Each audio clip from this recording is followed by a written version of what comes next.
Welcome back to the Snowpoint Cast. Today we're going to be talking about a deck from 2006 called Eeveelutions.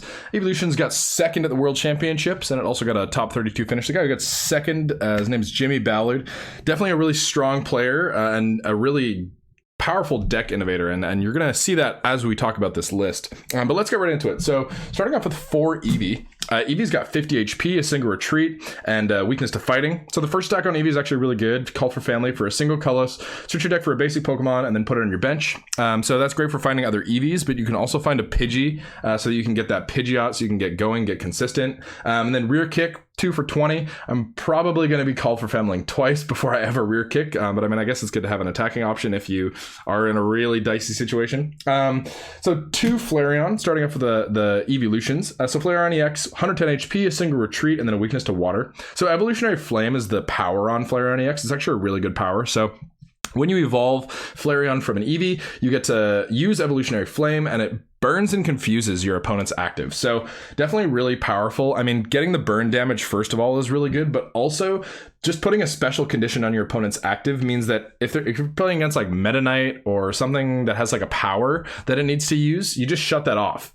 So definitely a really powerful card because you get to shut off powers, but also forcing your opponent into confuse and burn. I mean, there's a lot of ways you can utilize this card, and we're going to get into that as we go throughout the Pokemon because it has a lot of synergy with the other Pokemon that you play as attackers. So Evolutionary Flame is great. Flame Screen the first attack, so for a fire colorless does 30, and then during your opponent's next turn, any damage into Flareon is reduced by 20. Doesn't seem that great. I mean, 2 for 30 and then minus 20 is like, seems meh, but it's actually quite good in some situations because, like, let's say you're playing against like Mutrick, and Mutrick is hitting you with a disconnect for 40. If they're hitting you for 40, minus 20, they're actually only hitting you for 20, and you trade very favorably with them. So Mew EX has 90 HP, so you're able to 3-shot a Mew, and then a Mew puts 60 damage on you, which is like no big deal. And honestly, like, you beat a Manectric as well, so you can Flame Screen it 3 times, then a Jolteon actually does it, so that's kind of cool. But you beat a Manectric to a knockout before it beats you, and then honestly when you're trading EX Pokemon, that's just like really favorable trades. So Flame Screen is really cool in some situations. Heat Tackle's the other attack, so for a fire 2 colors it does 70, and then Flareon does 10 to itself. So you know, not an amazing attack, but there are situations where you want to finish something off with Heat Tackle, so you can definitely use that. You play 2 Espeon EX as well. So Espeon EX has 110 HP, free retreat, weakness to psychic, and then a lot of really good parts of the cards. The first one is Devo Flash. Devo Flash says if you evolve Eevee into an Espeon, you can use Devo Flash, and then Devo Flash, you pick one of your opponent's bench Pokemon and remove the highest stage evolution card from that Pokemon. So really powerful if your opponent just goes like, Rare Candy Pidgeot, turn 1, and they quick search for like a basic or something, and they're like, cool, I got a Pidgeot now, I can quick search as much as I want. You can go Devo Flash the Pidgeot, Rockets Admin the Pidgeot back into the deck. Now all of a sudden your opponent has to find a Rare Candy and a Pidgeot if they want to be quick searching again, and that can like cripple your opponent's setup a lot because often what people do is they hit the Pidgeot and they're like, cool, I think that I have the Pidgeot for the next few turns, and then you Devo Flash it, shuffle it back into the deck, and sometimes you can leave them with a dead hand because they quick search for a basic and they're like, oh, I can just quick search for a supporter next turn because I can't use a supporter this turn anyway because it's the first turn, and then all of a sudden their game plan is kind of ruined, and they might not have a consistency out in their hand. So Espeon EX can definitely cripple your opponent's hand consistency, which is a cool part about Espeon. First attack on Espeon, Snaptail. So for 2 colorless, you drop 30 somewhere. There's a lot of really cool uses for this. It's really good against Lugia. If you put a Strength Charm on, you hit it for 40. I mean, they can't Rain Dance to it twice, so they get knocked out. So they have to retreat, and it puts them in a really awkward position. So that's a really good use for it. Snaptail, just being able to snipe 30. Honestly, with other Espeon, you play a second Espeon, so you can Snaptail something for 30 twice, and then if the basic is at 30 HP and they have a stage 2 that's candied on it, you can use another Espeon to Devo Flash that, and then it gets knocked out. So definitely a good use attack for a couple different uses. And then Psyloop is the second attack, so for a Psychic 2 colorless, it is 60 plus 30 for each trainer card your opponent has in play. So again, another really good card against Mutrick. I mean, you one-shot a Mew for that attack, and then a Mew 2-shots you unless they Mega Shot you or use a different attack. So, I mean, if they want to keep that disconnect lock, they have to 2-shot you, and that's just, you're trading favorably against Mutrick, which is really nice. Honestly, Psyloop can be really good depending on what your opponent's board is, too. I mean, if your opponent has, like, a Stadium and a Tool card out, you're hitting them for 120, which is a significant amount of damage for 3 energy, especially in this format. So Psyloop, if you're keeping a good eye on your opponent's boards, there is some situations where Psyloop can be really good.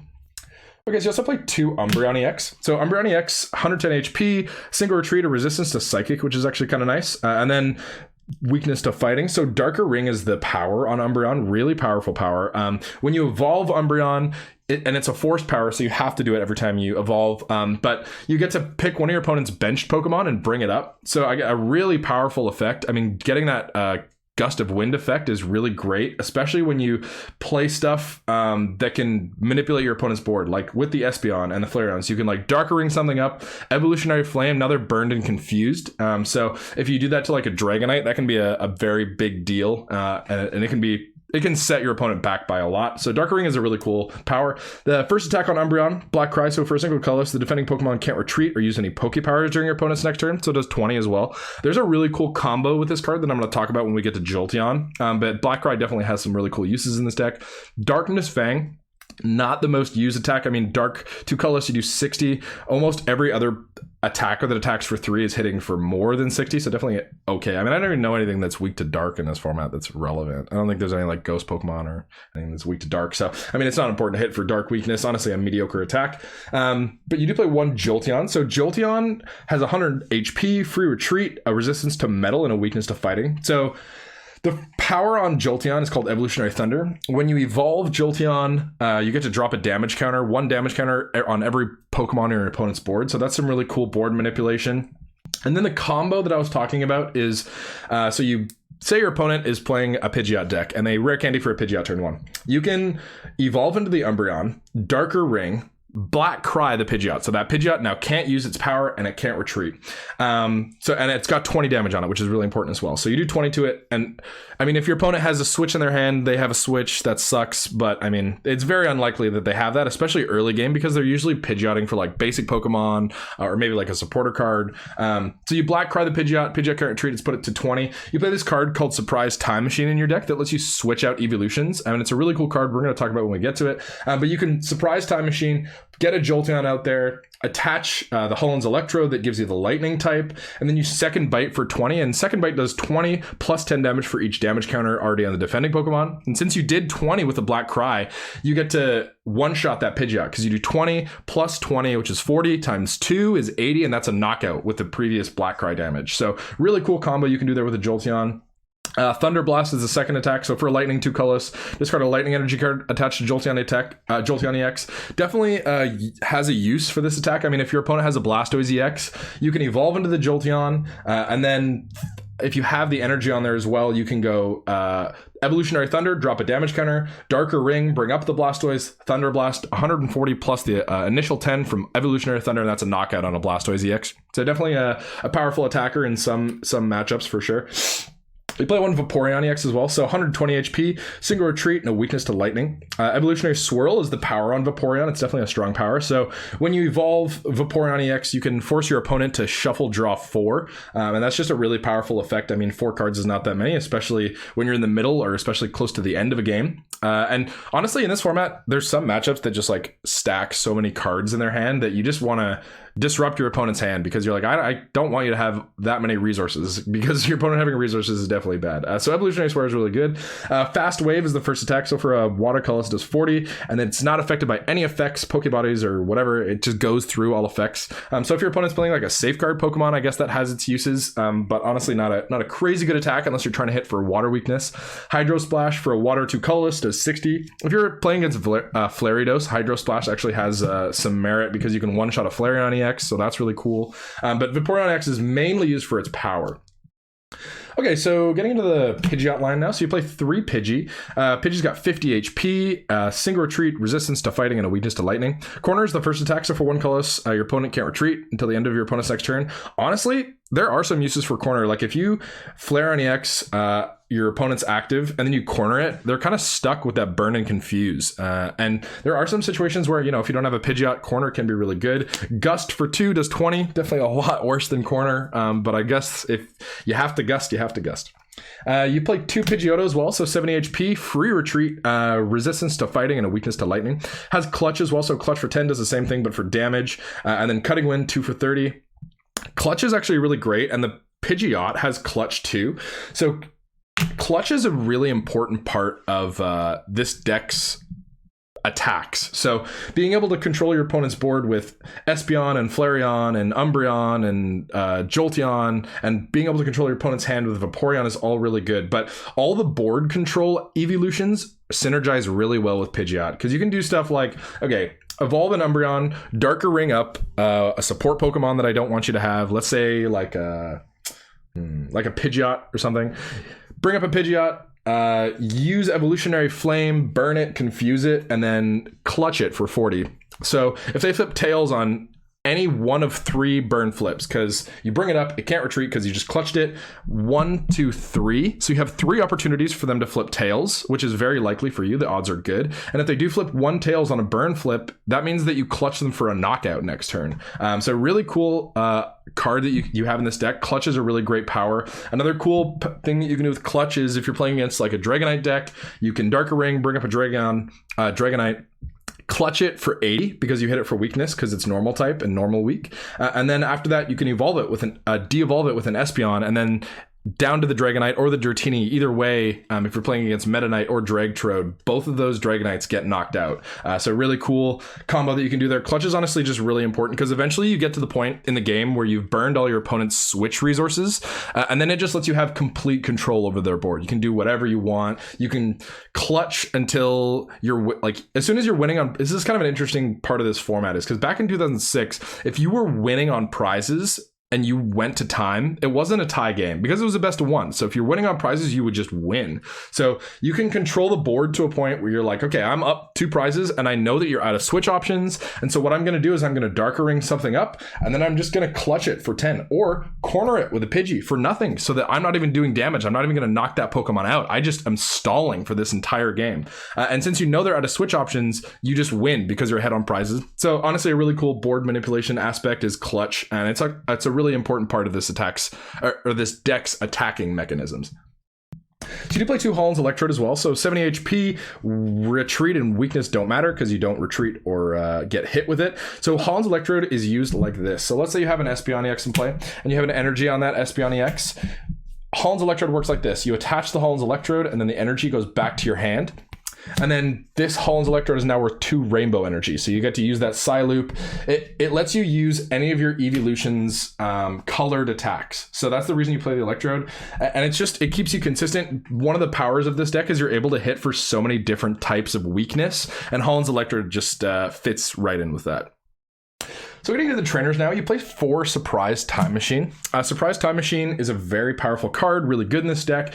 So it says choose one of your evolved Pokemon in play, remove the highest stage evolution card from it, shuffle it into your deck. This counts as de-evolving that Pokemon. And then if that Pokemon remains in play, so if it doesn't have enough damage counters on it to get it knocked out, you can search your deck for another Pokemon that evolves from that Pokemon and put it onto that Pokemon. So this has a lot of synergy, and it's why you play the 4-8 line. It's because you can use the powers and then switch to the optimal attacker for the matchup. So let's say you want to use Umbreon's Darker Ring.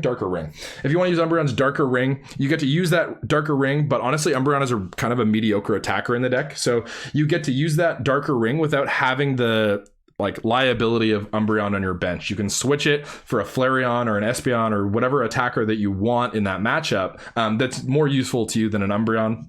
There's a lot of really cool plays you can make with this card, honestly. That with Hollands Electrode being worth 2 Rainbow, you can have it on a Flareon, and then your opponent has certain mindsets. So they're like, okay, he has 2 energy on a Flareon EX. It means I can't get hit with lightning weakness, so I can invest something into this lightning weak Pokemon. And then all of a sudden you Surprise Time Machine, bring out the Jolteon, attach an energy, and then you're hitting them for 70 for lightning weak. So you can kill a Blastoise out of nowhere, which is really cool. But honestly, there's just so many. Honestly, Surprise Time Machine is such a good name for that card because it is such a whoa, that's not an Espeon anymore, that's a Jolteon or it's a Flareon. So it's a really cool card in the deck, and there's a lot of plays you can do with it. So you do play 3 Rare Candy as well. Rare Candy's got a couple uses, the first of which is being consistent with your Pidgeot. So if you have Rare Candy Pidgeot, it just lets you quick search, and you can use that on the first turn even. So if you have that turn 1, you can do that, and then you start becoming consistent.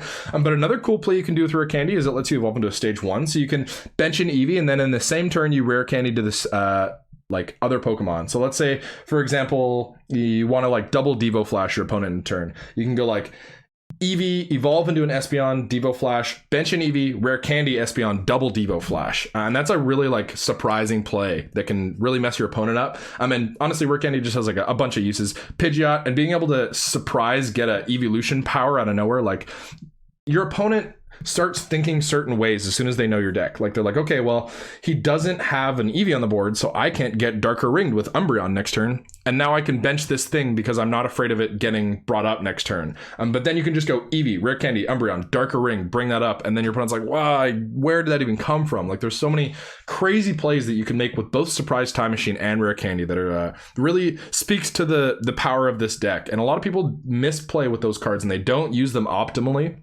because they don't know the full effect of the power that they have. Okay, so you play 2 Strength Charm as well. So Strength Charm is an interesting part of this deck. The main part about Strength Charm is so that you can modify your numbers. I mean, Jolteon helps you modify those numbers, but when you're hitting for weakness, plussing 10 damage can all of a sudden be plussing 20 damage, and that can be enough to like mess your opponent up. One really good use for Strength Charm that I like is you can put a Strength Charm on an Espeon, and if he versus LBS, Lugia is Psychic weak. So you can bring up the Lugia, hit it for 80. So with, was it Psyloop? Snaptail. So you Snaptail with a Strength Charm, it does 40 times 2 is 80, and then they can't Rain Dance to that Lugia. So that puts them in a really awkward position, right? Like unless they have like a Brinies in their hand, they have to Rain Dance to it once, putting it at 90, retreat it to the bench, and put something else up. And that puts it right in range for Jolteon to snipe. So really cool effect of that card. I mean, Strength Charm, there's a bunch of really different ways you can use it. Using it to modify your numbers. I mean, you play so many different damage modifiers with Flareon and Jolteon and Espeon that just like being able to buff your damage by 1 if you're a really cognizant and aware player can be a really strong card. Okay, so you play 1 Pokemon Retriever as well. Pokemon Retriever says search your discard pile for either a basic or evolution card and put it in your hand, or take 3 and shuffle them into your deck. So great for getting back Eevees. I mean, you do need to get those Eevees back, so usually that's what that's going to be used for, but also can be really good to get a Hollands Electrode back if you need to find that rainbow energy. You play 1 ATM Rock as well. So ATM Rock is a tool card you can attach to one of your evolved Pokemon, and it gives it the attack stone generator. If your opponent has any evolved Pokemon in play, remove the highest stage evolution card from each of them, and then put those cards back into his or her hand. So that has a lot of synergy with Espeon. So you can go like Espeon, Devo Flash, ATM Rock, and it can like obliterate one of your opponent's boards, especially when you start attaching stuff like double Rainbow Energy and Scramble Energy. You can go like double Devo Flash in a turn, get stuff down to their stage 1s, and double Rainbow Energy and Scrambles can both be attached to evolve Pokemon, but then you ATM Rock and bring them down to the basic, and you can absolutely wipe a board of its energy. So really, really powerful card if you know how to use it, and really has a lot of synergy with Espeon, lets you really decimate your opponent's evolutions on their board.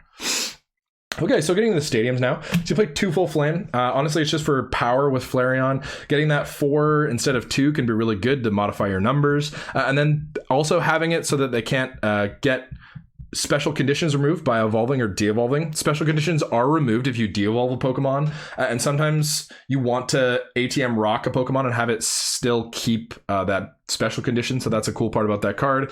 You also play 2 Giant Stump.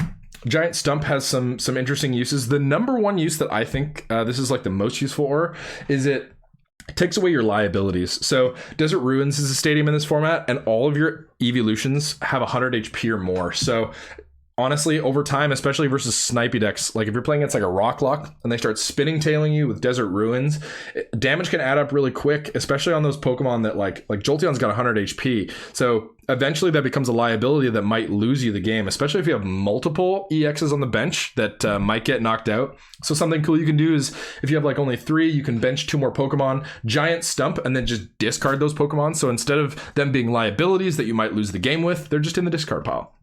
Giant Stump also is really good in some matchups. It's a good tech against like any stage 2 deck, because stage 2 decks usually have to have like let's say for example Blastoise needs a Blastoise out, they need a Pidgeot out, they need an attacker, so that's 3, and then they usually have another support Pokemon like a Macargo. They're usually using their other bench spot for like an Apom or like a tech attacker as well. So there's a lot of decks that utilize a full bench, and when you are able to drop them down to 3, it can mess up their strategy sometimes. Okay, so getting to the supporters. 3 Rockets Admin is what we're going to start off with. So Rockets Admin is a really powerful card. Each player shuffles their hand into their deck, and then they drop to their remaining prize cards. You don't have to draw for your prizes, just I think they put that text on there so that people didn't like deck each other with this card. But yeah, really powerful hand disruption. Being able to put your opponent back to 1 if they have 1 prize remaining is really good. Something cool that you can do with Surprise Time Machine too is you can like, okay, so if you have a Pokemon like an Espeon EX that's like going to lose you the game. Let's say you have an Espeon that's at like 100 HP. And it's got 10 remaining, okay? So you can Surprise Time Machine, put the Espeon back into your deck. The Eevee dies, okay? But the Espeon, since Eevee's only worth 1 prize, you're not losing 2 prizes. So you can manipulate your board with Surprise Time Machine and then Rocket's admin. So you can like purposely knock one of your own Eevees out and then admin your opponent to 1. And honestly, admitting your opponent to 1 is a very, very strong tactic. And you know, not always worth knocking out your own Pokemon, but if it is a liability like that, that can be the correct play sometimes. So Rocket's admin is a really cool card in this deck. And I'm going to touch on something else with Rocket's admin. So Rocket's admin, this deck is really board manipulation here, and honestly, you do tend to go down on prizes more than you go up because you're controlling your opponent's board, right? Like you have the ability to Devo Flash and bring whatever you want in the active with Black Cry. So you can pop off, you can start going really aggro, but because you have that spread and that control, sometimes you want to just like set up a couple damage here and there with Snap Tails and bring that Pokemon up and burn and confuse it and get some damage so that you can get a really big turn with ATM Rock and Espeon combos. And when you set that up, that takes a few turns. So sometimes you can go down on prizes and then you go, boom, Rocket's admin, shuffle you down to 4, I draw 6, and then I obliterate your board. And now you have like, I have 3 prizes left and you have no board and you have 4 cards in your hand. So that's a really aggressive play that you can make with Rocket's admin. Okay, so you play 2 Professor Elms Training Method as well. Professor Elms Training Method is very solid. Searches out all your Eeveelutions and then your Pidgeottos, Pidgeots, and Hollands Electrodes. So really strong consistency supporter in this format. You don't play Celios, or you don't play as many Elms Method because you do play Celios. And Celios is great for searching your Pidgeots and your Eevees and your Electrodes. But honestly, the combo of these 2 is like a great amount of Pokemon search in the deck. I mean, you have 4, and then Eevee lets you call... Was it Call for Family? I think it's called. Yeah, Call for Family. Eevee lets you call for family, so that's really great as well. And then you just have lots of Pokemon search with Elms Training Method and Celios. It's really important to start hitting your Pidgeot right away so that you can start being consistent. And honestly, that's probably the first search that you're going to be doing with these is finding your Pidgeys and your Pidgeottos and your Pidgeots so that you can start being consistent. Okay, so you play 2 Bill's Maintenance as well. Bill's Maintenance is a really interesting supporter card in this deck, and I think this is like the only deck in the format that plays it because it's honestly kind of meh. There's other supporters that do better things. So Bill's Maintenance says if you have any cards in your hand, shuffle one of them into your deck and then draw 3 cards. So the reason you play this is so that you can Surprise Time Machine out your Eeveelutions. So you can take that Eeveelutions that you have in your hand, shuffle it into your deck, draw 3. Hopefully you didn't draw the Eeveelution that you just put back, and then you can Surprise Time Machine it out.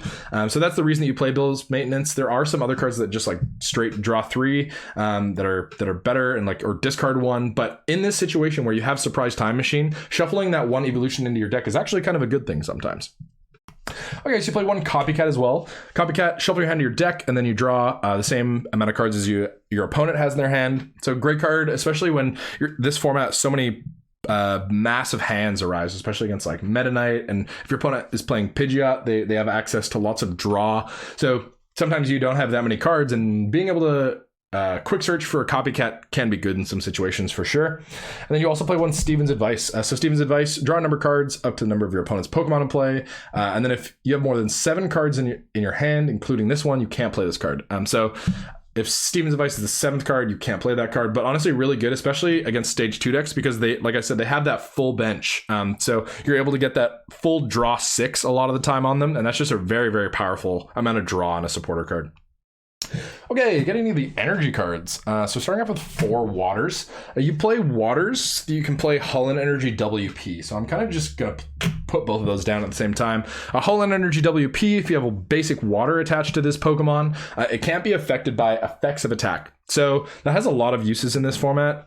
First of all, it stops clutch. So a lot of other decks play Pidgeot as well. Pidgeot's a very common support Pokemon, and it lets you win the clutch war. So you can have a Holon Energy WP and a water attached, and you can clutch your opponent's Pidgeot for 40, they can't retreat, and then they clutch you back. When you have a water and a Holon Energy WP, you can retreat. So you're not just trading Pidgeots. You can go hit, they hit you, they can't retreat, you retreat to another Pidgeot, hit, and then they hit you back, and then they're dead. So kind of a cool effect that you have there. It's also really good against Ariados. Spider Trap stops that. There's honestly a lot of like other effects of attack in the format. It kind of depends what matchup that you're playing against, but knowing your opponent's Pokemon that they play makes Holon Energy WP even better, because you have that option to stop the effective attack if they have a very powerful effective attack on their Pokemon. So you do play 3 fires as well, and the fires are there for Holon Energy FF. So Holon Energy FF, if you have a basic fire energy attached, this Pokemon has no weakness. So again, you're attacking with Pidgeot a lot in this deck, and that's actually a really important part of this deck. So having no weakness on your Pidgeot's really good. There is a lot of stuff that hits for lightning weakness. Mutrick hits for lightning weakness. Meta Knight hits for lightning weakness. Dragtrode has Electrode that hits for lightning weakness. Rocklock has Ampharos. Like, there's just so many good lightning attackers in the format that you really can't afford to have weakness on the Pokemon that you're attacking with, especially if you're bringing those lightning Pokemon up. So it just lets you manipulate your opponent's board however you want and not have to worry about weakness so much. So definitely a strong card in the deck. But yeah, this has been Eeveelutions from 2006. If you have any questions about the deck, feel free to leave them in the comments and I'll do my best to get to them. But thanks so much for tuning in, and we'll see you next time.